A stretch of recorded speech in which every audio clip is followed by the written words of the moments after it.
Just want to show you some helpful hints on how to do force questions and especially things on slopes, which seems to come up quite a lot and seems to be a bit of confusion about. Right, I'm going to go really quick. So the idea is you can watch it back and hopefully make sense of what I'm saying. Imagine we've got this block here and it's on a surface. If the surface is horizontal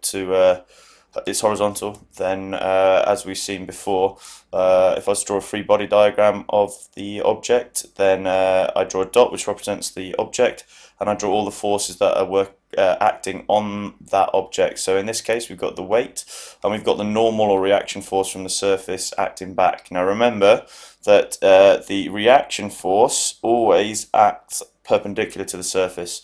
So in this case, it's straight up. Notice that in this case, the reaction force will equal the weight. So when you add the two forces together, the resultant force is 0 newtons.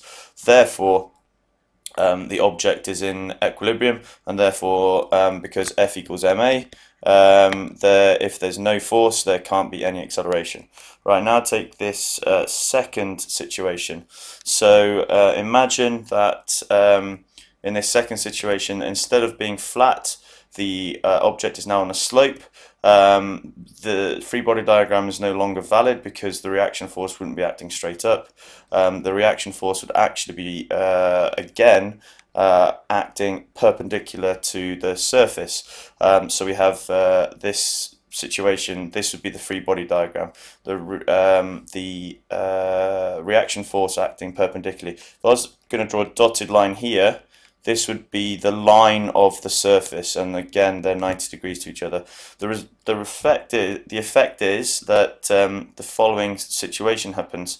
If I was to take those forces and move them across and draw a scale diagram to find the resultant force, as you can see, remember we go tip to tail when drawing these diagrams. Weight's acting straight down, reaction force is acting like this, and as you can see, there is a resultant force. And notice how that is a 90 degree angle. Why is that? Because the resultant force is acting down the slope. Okay, so this is the resultant force here. Reaction force is always acting up, so that's a 90 degree angle. And this here would be the resultant force. If there's a resultant force on an object, it accelerates, so therefore the object will accelerate down the slope. You can do one or two things to calculate the resultant force. You can either draw a scale diagram, or you can use trigonometry. So if this is the horizontal and this is an angle theta, then this would be an angle theta, and the resultant force would be equal to W, in this case cos theta. Okay, why that angle is theta? I just need to exit the PowerPoint. Just bear with me. Okay, why is that angle theta? Then imagine this situation. The blue line is the slope and the red line is the reaction force. The two dashed lines are the vertical and the horizontal. If I were to have instead of a flat surface, I were to have a slope, then that's no longer the reaction force. Just bear with me. The reaction force would now be at 90 degrees to the slope. So if I put the reaction force there, hopefully you can see that this, if this, just bear with me, if this is the angle theta here, if this is theta in here, then hopefully, because you can see that the slope has gone through that, moved through that angle, then the reaction force, because it's 90 degrees to the slope, then it will also have moved through that angle theta with the vertical, which means when we move our reaction force to make it put it tip to tail with weight, that's also theta. Okay, hopefully that makes sense to you all. Okay, hopefully you've noticed that the example I've done so far is in physics world, where we have this magical frictionless slope that we always get in physics. Now consider an object moving down a slope, but this time we have to consider friction. Now I want to I want to look at the first two situations, I guess you could say, is if an object is at rest on a slope, or if an object is moving at constant velocity down the slope. As we know from all the stuff that we've done before, that means that we're looking at Newton's first law of motion. So this object can either be just sitting there, or it's moving at constant velocity, which means that the net force on it must be zero. I just want to show you how that works with the free body diagram.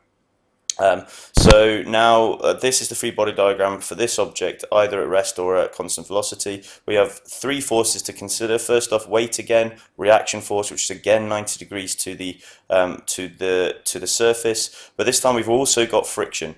Now remember, the friction always opposes motion. So we draw our free body diagram. This angle in here must be 90 degrees because friction would oppose motion. The object wants to move down the slope. So it must be opposing the slope, and then the reaction force must be perpendicular to that. So this would be our free body diagram.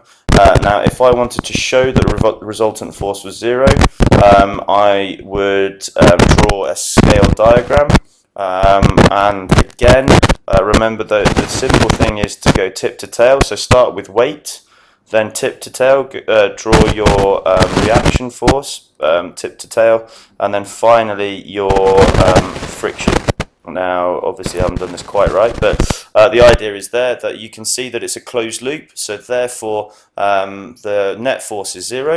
But what if the object is accelerating down the slope and there is friction?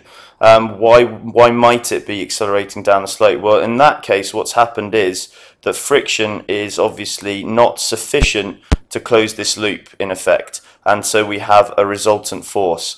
And the resultant force in this situation would be, remember that the resultant force is always where in these diagrams is from where you've started to where you finish. So the resultant force would be this magnitude here. And again, notice how it's going down the slope. So the object would be accelerating. So we've got weight, resultant force, and friction. If I wanted to calculate that, again, it's trigonometry. I would use the trigonometry to find out the whole of this length, and then subtract friction from it, just like before. So we would use the whole of that length would be W cos sine theta in this case, to find the length of the object. Okay, thanks.